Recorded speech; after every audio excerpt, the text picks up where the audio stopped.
Hi friends, today మన topic వచ్చి square root. మనకి ఎలాగో 1 నుంచి 10 దాకా స్క్వేర్ రూట్ వచ్చు. ఇప్పుడు 11 నుంచి 99 దాకా స్క్వేర్ రూట్ ఎలా చేయాలో చూద్దాం. ఫర్ సపోజ్ 13 తీసుకుందాం. ఇది 3కి స్క్వేర్ ఎంత 9, 1 స్క్వేర్ ఎంత 1,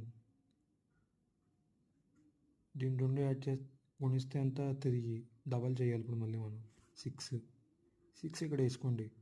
169 అనేది 13కి స్క్వేర్ రూట్. ఇప్పుడు ఇలాగే మీరు 15 కూడా చేయొచ్చు.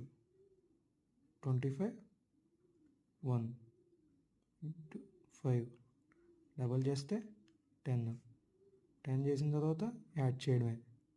2. ఇప్పుడు మీరు అలాగే ఇంకొకరిని చేయండి, మీకు కూడా గమ్ముని